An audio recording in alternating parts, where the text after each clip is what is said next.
वाह क्या आईपीओ है।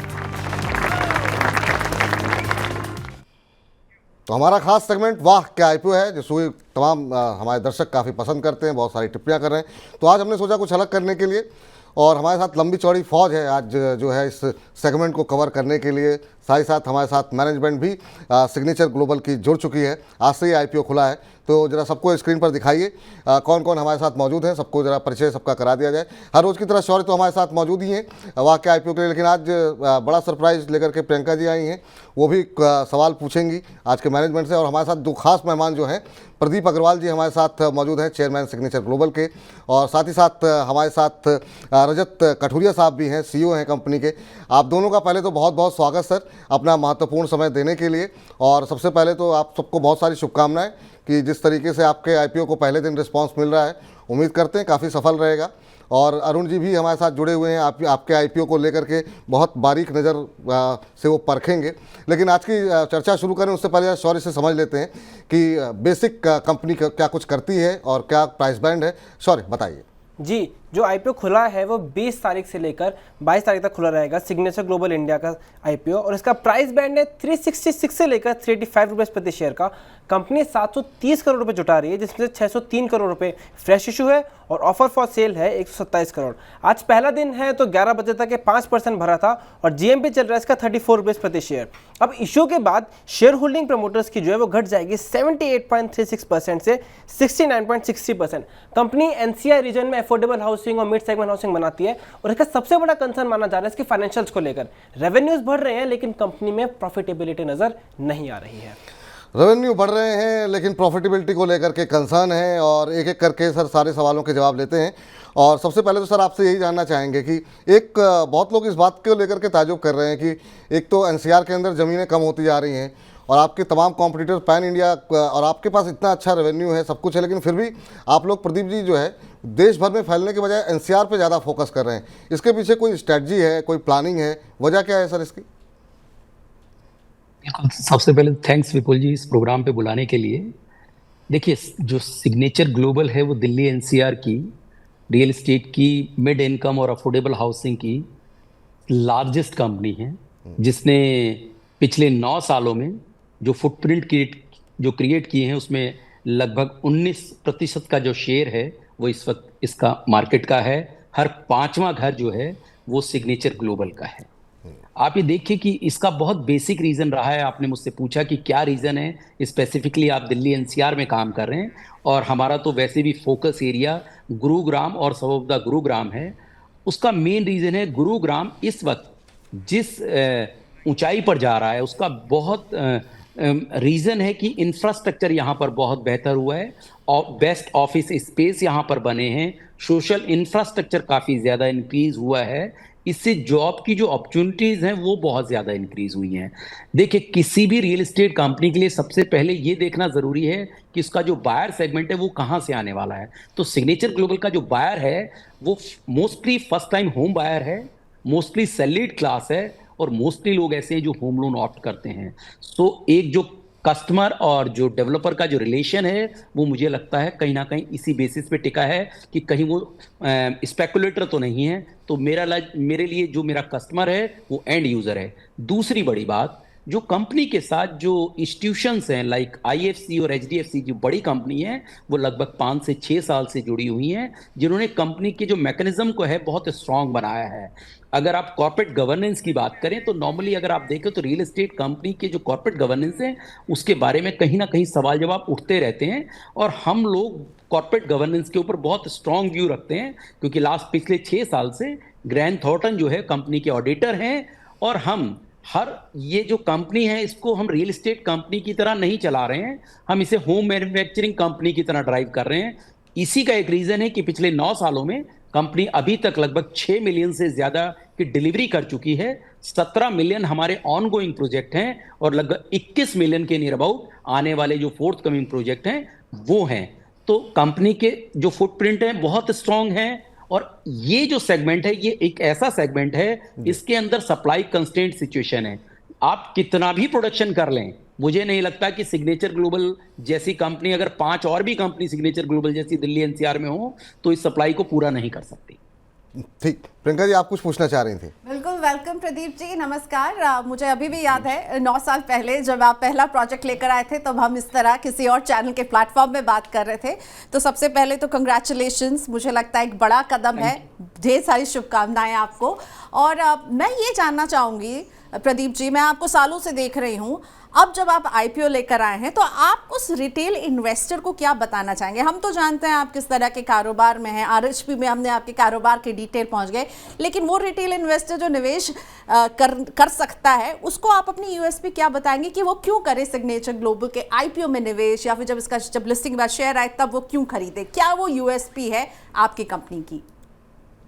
तो प्रियंका जी, सबसे पहले तो बहुत धन्यवाद, आपने इतने 9 साल से हमें कवर किया है और एक एक चीज़ को बहुत बारीकी से कंपनी को देखा है। देखिए, मुझे लगता है जो यूएसपी हमारी है, हमने इसे रियल एस्टेट कंपनी की तरह ड्राइव नहीं किया, हमने इसे होम मैन्युफैक्चरिंग कंपनी बनाया है। देखिए, कोई भी जब सेगमेंट को आप इस तरीके से डिजाइन कर लेते हैं कि फॉर एग्जांपल मैंने बहुत सारी कंपनियों को स्ट्रगल करते देखा कि वो लैंड बैंक करते हैं, अगले 5 से 10 साल का लैंड बैंक हमेशा उन कंपनी के पास अवेलेबल होता है। हमारी कंपनी के पास कभी भी हम ऐसा लैंड बैंक नहीं बनाते हैं, हमारे पास ज्यादा से ज्यादा जो स्टॉक मिलेगा नेक्स्ट 18 महीने का आपको मिलेगा।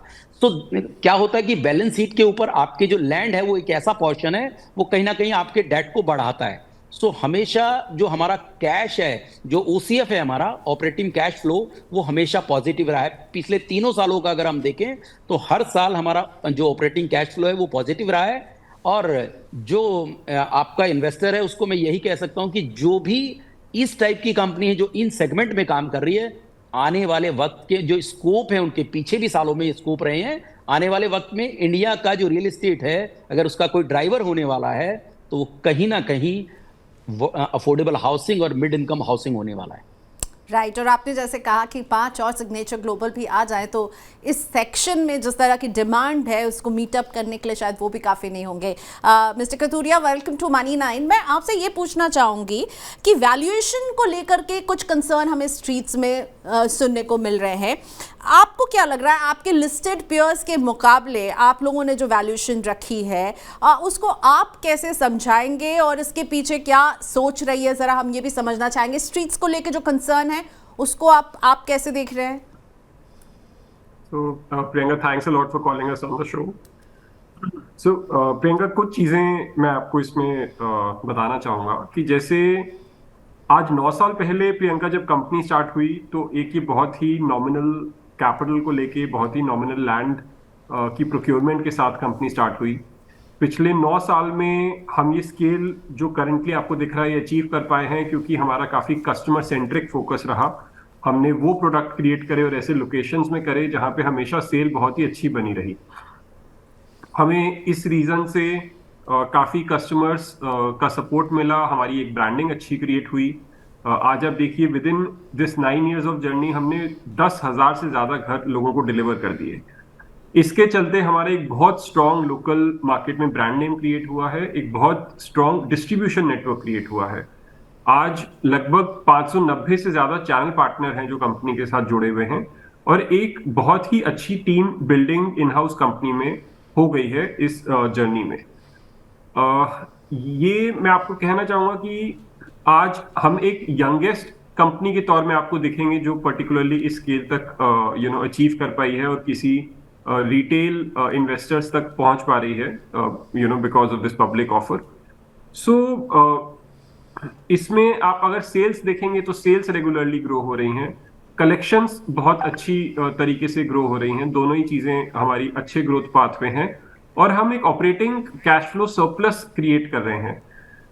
पिछले साल भी हमने 691 करोड़ 691 करोड़ का operating cash flow surplus create करा। This was before land acquisitions because land acquisition एक डिस्क्रेशनरी एक्सपेंस रहता है, तो हमने 691 करोड़ का एक ऑपरेटिंग सरप्लस क्रिएट करा। उसके बेसिस पे अगर आप आज देखते हैं ये कंपनी को जिसमें लगभग post money pre money basis पे 4800 प्लस करोड़ का प्री मनी इक्विटी वैल्यूएशन है एंड कुछ डेट जो है वो लगभग 1100 करोड़ का ही है।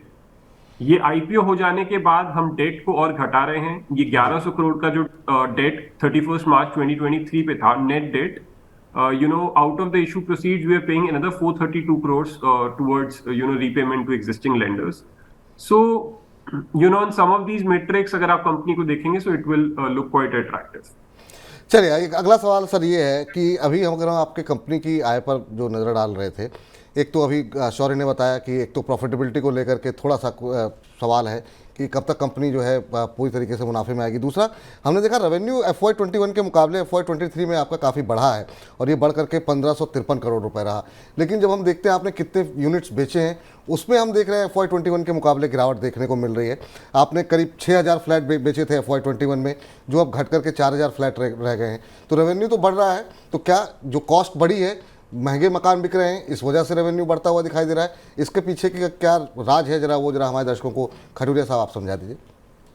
बिल्कुल, इसमें एक चीज मैं करेक्ट करना चाहूंगा। अगर आप सेल्स बुकिंग देखेंगे तो लगभग 1600 करोड़ से लेके जो FY21 में थी, FY23 में that number has gone up to 3430 crore. तो within the last 2 years जो सेल हो रही है वो मोर देन डबल हो गई है। दूसरा विपुल, एक हमारा ट्रेंड जो नोटिस हुआ है पिछले पोस्ट कोविड, थोड़े से बड़े मकानों की डिमांड इंक्रीज हुई है।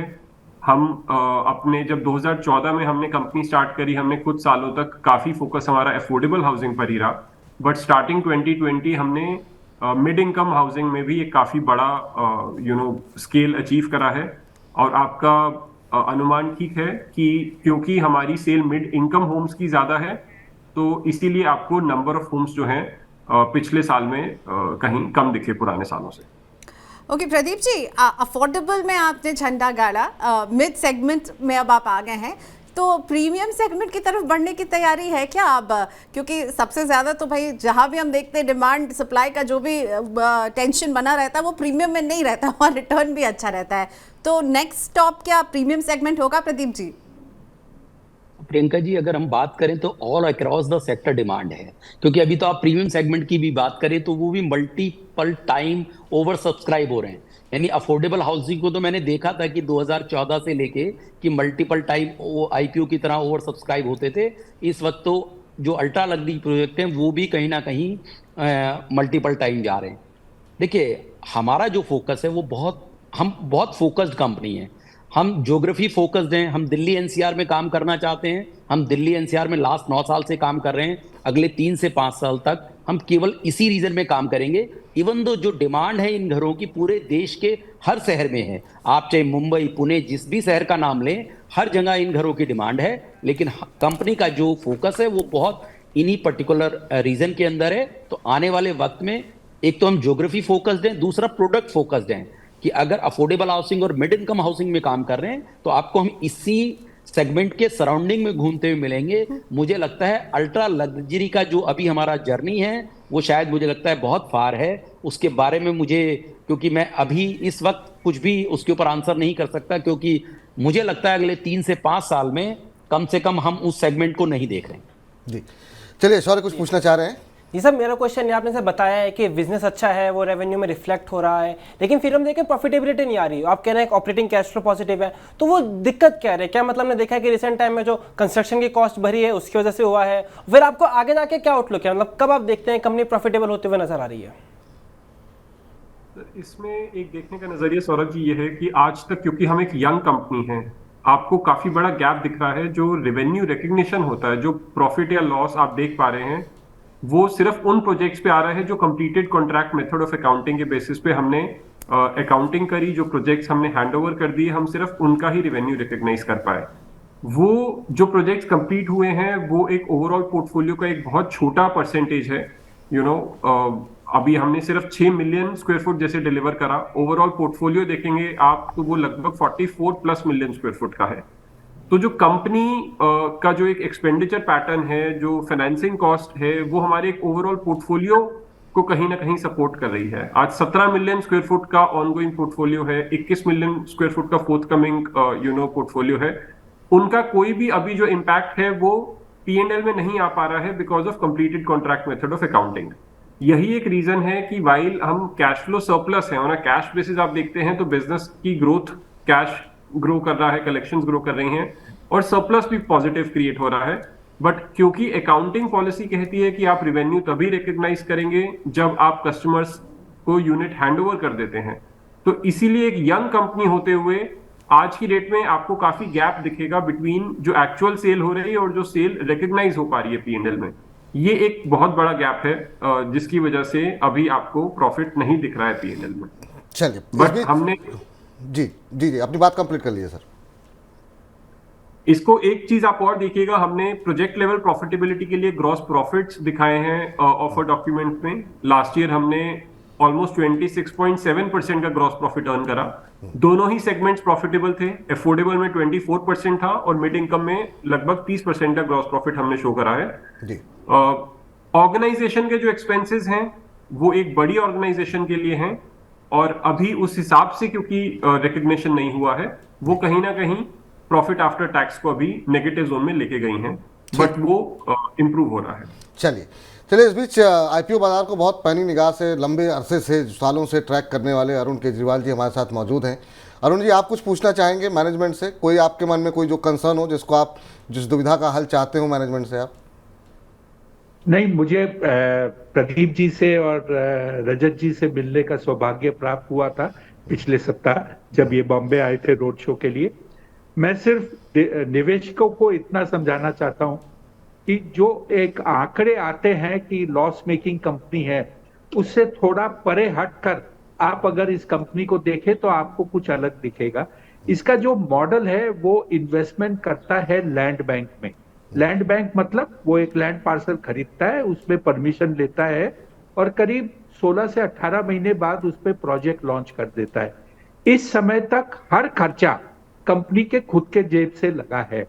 जैसे उसको बुकिंग मिलने लगती है तो उसको उस प्रोजेक्ट के सामने पैसे आने लगते हैं और जब ये कंपनी 40% के ऊपर इसमें कंस्ट्रक्शन कर देती है, तब जैसे कहते हैं कि इसके जो भी खर्चे उस प्रोजेक्ट में लगे हैं वो लगभग फ्लैट खरीदने वाला वो पूरा पैसा दे देता है।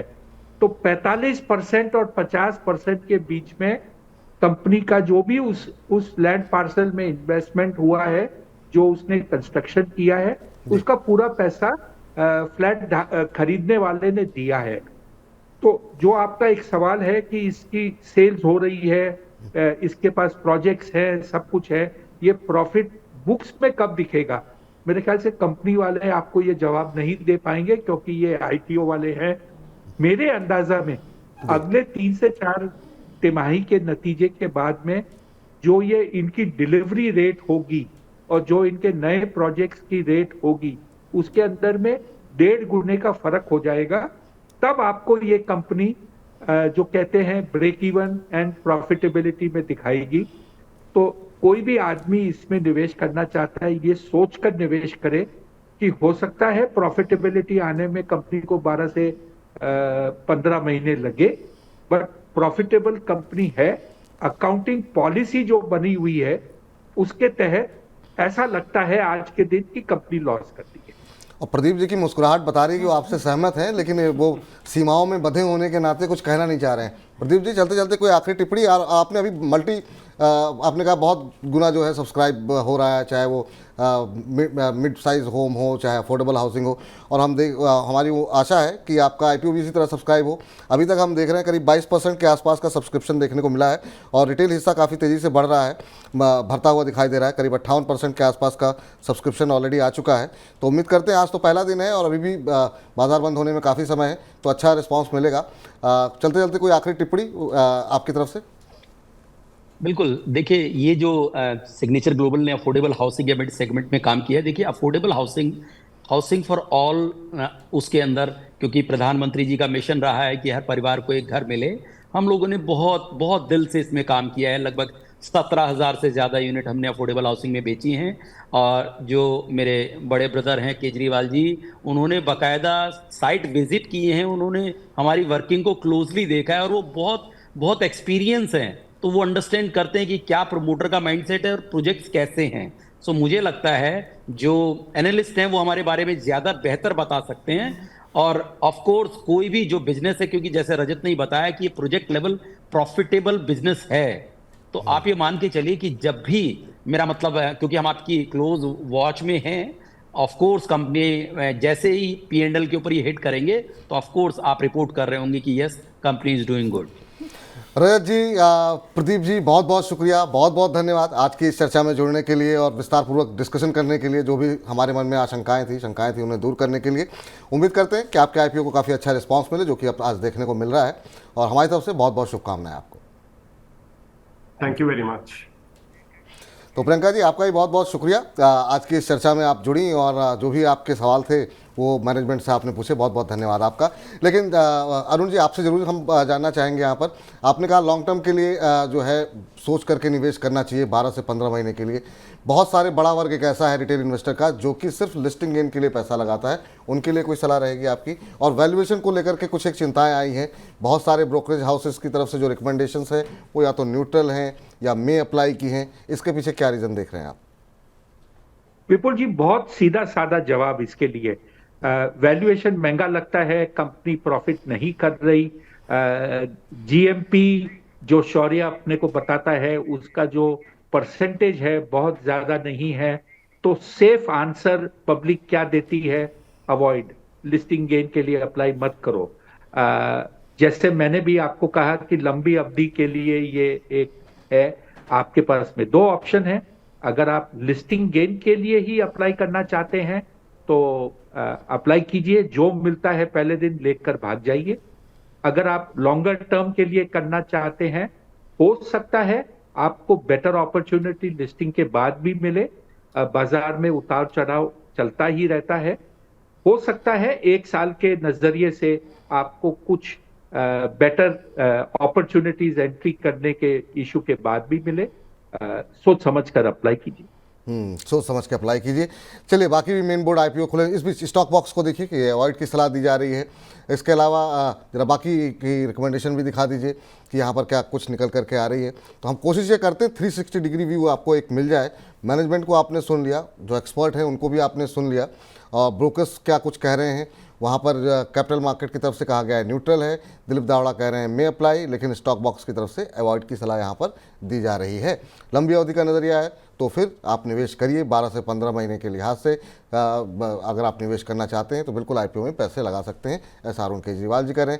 लिस्टिंग गेन के लिए कोशिश करें, अवॉइड करें। अगर कर रहे हैं तो जो भी जहां भी लिस्टिंग हो रही है तुरंत आप निकल जाएं, वो आपके लिए ज़्यादा बढ़िया रहेगा। सॉरी, और भी कई सारे आईपीओस खुले हुए हैं मेन बोर्ड के, जरा संक्षेप में आप बताइए, उसके बाद से हम जरा अरुण जी से पूछते हैं वहाँ पे क्या स्ट्रेटजी होनी चाहिए। जी, दूसरा आईपीओ खुला है वो है साई सिल्क, वो भी आज खुला है और 20-22 सितंबर तक खुला रहेगा। इसका प्राइस बैंड है 210 से लेकर 222 रुपए का, और आईपीओ का थोड़ा बड़ा साइज है, ये 1201 करोड़ रुपए जुटा रहा है, जिसमें से 600 करोड़ है फ्रेश इशू और 600 करोड़ ही वो ओएफएस के जरिए दे रहा है। आज पहला दिन है, 12:30 बजे तक 4% भरा था, लेकिन जीएमपी चल रहा है इसका 7 रुपये प्रति शेयर का। ये बिजनेस में है एथनिक अपैरल और वैल्यू फैशन प्रोडक्ट्स में, और इसका ऑब्जेक्टिव है वर्किंग कैपिटल और कैपिटल एक्सपेंडिचर के लिए। अब शेयर के होल्डिंग पैटर्न जो है वो 95% अभी प्रमोटर होल्ड करता है, लेकिन इशू होने के बाद 60% होल्डिंग रह जाएगी प्रमोटर्स की। सर, साई सिल्क को लेकर के क्या कुछ फंडामेंटल्स कर रहे हैं, वैल्यूएशन कैसी लग रही है आपको, यहाँ पर क्या कुछ सलाह रहेगी साई सिल्क को लेकर के? विपुल जी, शौर्य ने एक बहुत इंपॉर्टेंट बात बताई है कि प्रमोटर की होल्डिंग जो 95% के आसपास है वो काफी हद तक कम हो जाएगी, लेकिन डिस्कंफर्ट लेवल पे नहीं आएगी क्योंकि वो 50% के ऊपर रहेगी। कंपनी का जो मुख्य कामकाज है वो साड़ी के शोरूम्स चलाती है, 4 उसके पास में सब ब्रांड्स है कला मंदिर के नाम से, और सिल्क साड़ीज जो एक उसका सबसे महत्वपूर्ण धंधा है, वो साउथ में अगर आप देखें तो साड़ी ही एक नारी के लिए एक प्रिंसिपल ड्रेस कही जाती है। तो ये जो पैसे जो जुटाए जा रहे हैं वो केपेक्स के लिए हैं। नए स्टोर्स दुकान खोलेगी, कंपनी खोलेगी, और वो अपना जो एक्सपांशन करेगी वो तमिलनाडु में करेगी, जहां पे उसके पास आज के दिन एक लिमिटेड स्पेस है, और तमिलनाडु भी एक बड़ा मार्केट होगा साड़ियों के लिए। अब आ जाइए वैल्यूएशन के लिए, क्योंकि इस तरीके की कोई प्लेयर दूसरी मार्केट में नहीं है, इसके वैल्यूएशन कंपेयर करने में आपको कोई सहूलियत नहीं मिलती, कंपैरिजन नहीं मिलती, तो थोड़ी सी दिक्कत या तकलीफ आती है। जहां तक कंपनी की प्रॉफिटेबिलिटी का सवाल है, 100 करोड़ रुपया इसने पिछले साल कमाया है और मेरे ख्याल से आने वाले सालों में इसका कुछ ना कुछ प्रॉफिट इंक्रीज होगा। कैपिटल इंटेंसिव इंडस्ट्री है, एसेट टर्न रेशो जो होता है इन्वेंट्री के सामने वो थोड़ा सा लिमिटेड होता है। ये भी एक तरह से ज्वेलरी के बिजनेस से कंपेयर किया जाता है कि ज्वेलरी में 2.5 टाइम के आसपास इन्वेंट्री टर्न होता है, साड़ी में भी उसी टाइप के आसपास होता है। टफ चॉइस होता है इन्वेस्टर के लिए कि जब कोई कंपेरेबल कंपनी नहीं होती कि उसमें निवेश किया जाए या नहीं किया जाए। लेकिन एक चीज, ग्रे मार्केट और इशू प्राइस उसमें जो प्रीमियम है वो काफी बड़ा है। सोच समझ कर निवेश कीजिए। अगर आपको ये इतनी बड़ी लिस्टिंग मिल जाती है तो पैसे अच्छे खासे बनते हैं। अगर लिस्टिंग नीचे होती है तो शायद आपका जो प्रीमियम आज है वो गायब हो जाता है। तो कॉन्शियस कॉल लीजिए। शुक्रवार को इशू बंद हो रही है, लेकिन इंटरेस्टिंग धंधा है। इंटरेस्टिंग धंधा है, लेकिन लोगों को समझ में नहीं आ रहा है सर, क्योंकि अभी तक जो सब्सक्रिप्शन के आंकड़े हैं वो बहुत उत्साहजनक नहीं है। 0.05% जो है अब तक सब्सक्रिप्शन जो है वो देखने को मिला है और रिटेल हिस्सा मात्र 0.09% ही सब्सक्राइब हो पाया है। और QIB पोर्शन तो खैर चलिए लास्ट डे में भी सब्सक्राइब हो जाता है, लेकिन अभी बहुत अच्छा उत्साह जो है नहीं देखने को मिल रहा है, चाहे वो ग्रे मार्केट प्रीमियम हो और या फिर अगर हम बात करें सब्सक्रिप्शन के आंकड़े, इन दोनों ही जगहों पर राय देख लेते हैं। रिलायंस सिक्योरिटीज़ की तरफ से अप्लाई कहा गया है, वेंचुरा सिक्योरिटीज़ की तरफ से अप्लाई कहा गया है। कैपिटल मार्केट यहाँ पर न्यूट्रल रहने की सलाह दे रहा है। यात्रा का आज आखिरी दिन है क्या सॉरी, क्या कुछ वहाँ पे आंकड़े कह रहे हैं? जी, यात्रा का देखिए इंटरेस्टिंग केस है। कंपनी अच्छे बिजनेस में है, ये आ रहा था कि हॉस्पिटलिटी सेक्टर में इंप्रूव हो रहा है, अभी G20 मीटिंग हुई, आगे वर्ल्ड कप है, लेकिन उसके बाद भी हम देख रहे हैं कि कंपनी में इतना अच्छा रिस्पांस नहीं दिख रहा है। लोग ट्रैक करते हैं कंपनी को, नामी ग्रामी नाम है, लेकिन अभी तक सिर्फ 63% सब्सक्राइब हुआ है। तो फिर एक ही क्वेश्चन आ रहा है कि क्या ऐसा तो नहीं है ये इस बार का जोमेटो या पेटीएम बन जाए, क्योंकि कंपनी में रेवेन्यूज है लेकिन फाइनेंशियल्स नहीं है। वैसी पोजिशन में पुराने का नाम कंपनियों में देखे थे जो बड़े नाम है लेकिन वो फाइनेंशियल्स में नजर नहीं आ रहे। तो ऐसा तो नहीं है कि इस बार यात्रा में वो हाल हो जाता अभी तक पेटीएम और जोमेटो में दिखा था पिछली बार साइकिल में। अब हो सकता है, देखते हैं। हालांकि ये बात सही है कि जिस तरीके का रुझान देखने को मिलना चाहिए था यात्रा को लेकर के, और हमारे साथ सोमवार को रवि सिंह जी भी थे, उन्होंने भी कहा कि आप यात्रा से टिकट बुक कराइए, घूमिए, लेकिन जो है सब्सक्राइब मत कीजिए। अब BP वेल्थ का कहना है अप्लाई करें, कैपिटल मार्केट कह रहा है न्यूट्रल, रेलिगेयर सिक्योरिटीज़ कह रहा है न्यूट्रल, वेंचुरा सिक्योरिटीज़ की तरफ से अप्लाई की सलाह दी गई है। पूछते हैं यहाँ पर क्या कुछ अरुण जी की सलाह निकल के आ रही है। अरुण सर, क्या वजह है कि आज आखिरी दिन है फिर भी अभी तक पूरा सब्सक्राइब नहीं हो पाया है? ये क्या वैल्यूएशन को लेके कंसर्न लग रहा है यहाँ पर? विपुल जी, पिछले 1.5 महीने में और खास करके पिछले 3 सप्ताह में IPO की भरमार लगी हुई है, चाहे वो मेन बोर्ड हो या SME हो। बिल्कुल, मेरे ख्याल से थकान फैक्टर, टायर्डनेस फैक्टर बाजार में आ रहा है और सितंबर का जो बोलते हैं ना पीरियड खत्म होने को आ रहा है और महीना खत्म होते होते श्राद्ध पक्ष लग जाएगा जब इश्यू नहीं आती।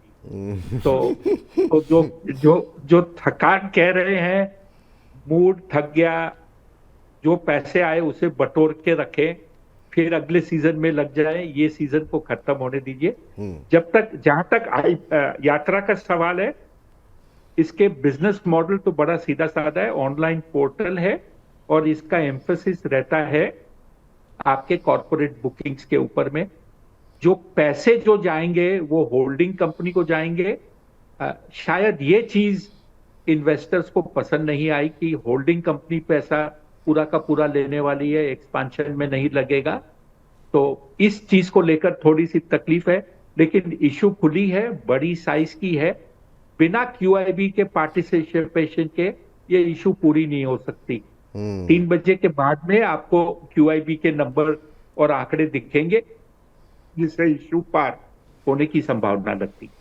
हाँ बिल्कुल, क्योंकि अब पिछले कुछ मिनटों में काफ़ी तेज़ी से सब्सक्रिप्शन बढ़ रहा है। आखिरी दिन है आज और अब टोटल 0.97% यानी कि ऑलमोस्ट फुल हो चुका है और रिटेल हिस्सा करीब करीब 2 गुना सब्सक्राइब हो चुका है। QIB भी 1 गुना 1.04 प्रतिशत जो है गुना जो है सब्सक्राइब हो चुका है। तो ये आंकड़े फिलहाल जो लेटेस्ट हैं वो निकल करके आ रहे हैं। सॉरी, एक चलते चलते ज़रा ये भी बताइए, आज लिस्टिंग भी हुई एक, और बहुत अच्छी तो नहीं कही जा सकती लेकिन अच्छी कही जा सकती है कि 14% के आसपास का प्रीमियम मिला है। क्या कुछ आंकड़े कह रहे हैं? जी, आरआर केबल जो है वह अच्छी कंपनी है, अपनी सेगमेंट में इंडिया के मेजर प्लेयर्स में आती है। उसी तरह देखें तो उसका एनएसई पर लिस्टिंग हुई थी 180 के प्राइस पर, और इसका इशू प्राइस था 1035 रुपीज़। तो ये 14% की प्रीमियम पर लिस्ट हुई है। द सब्सक्रिप्शन वाला तो ठीक ठाक सब्सक्रिप्शन मिला था, 18.69 टाइम सब्सक्राइब हुई थी, और ये ठीक ठाक इसका आईपीओ का साइज़ है, लगभग 2000 करोड़ का आईपीओ का साइज़ है। एग्जैक्ट देखें तो 1964 करोड़ रुपीज़ कंपनी ने आईपीओ से जुटाए हैं। सर, आरआर केबल क्या करें? अभी भी जिन्होंने बेचे नहीं है, क्या रखे रहें या फिर निकल जाएं? क्या करना चाहिए? विपुल जी, लिस्टिंग उम्मीद से ज्यादा अच्छी हुई है। इस इशू के बारे में कहा जा रहा था कि थोड़ी सी महंगी है जी। उसके बावजूद 14% का इसमें गेन आया है। वॉल्यूम अगर आप देखें, अभी तक अच्छा खासा वॉल्यूम हुआ है, करीब 1 करोड़ 31 लाख शेयर की ट्रेडिंग हुई है एनएसई में, और ये इशू साइज लगभग 2 करोड़ के आसपास की थी। ये सब देखते हुए अच्छा है। जिसने लिस्टिंग गेन के लिए अप्लाई किया है उसे निकल जाना चाहिए। जो लंबे रेस क्या घोड़ा है और जो निवेश उसके लिए किया है उसे होल्ड करना चाहिए। ठीक, तो सॉरी, फिलहाल आपका बहुत बहुत शुक्रिया आज की इस चर्चा में जुड़ने के लिए। हालांकि अभी एसएमई के आईपीओ बाकी रह गए हैं, लेकिन काफ़ी ज़्यादा समय हो गया है। हमारे इस सेगमेंट में हमने काफ़ी समय दिया ताकि हमारे दर्शक जो हैं उनको एक स्पष्ट राय मिल सके कि उन्हें करना क्या चाहिए इस समय, और वो अपनी रिसर्च कैसे खुद करें। तो हमारी तरफ से ये कोशिश रहती है कि दर्शकों को कैसे और ज़्यादा एम्पावर किया जाए, कैसे उनको और ज़्यादा चीज़ें बताई जाएँ। बहुत बहुत शुक्रिया आपका। तो हमारे खास सेगमेंट वाह क्या आईपीओ है में फिलहाल इतना ही। वाह क्या आईपीओ है।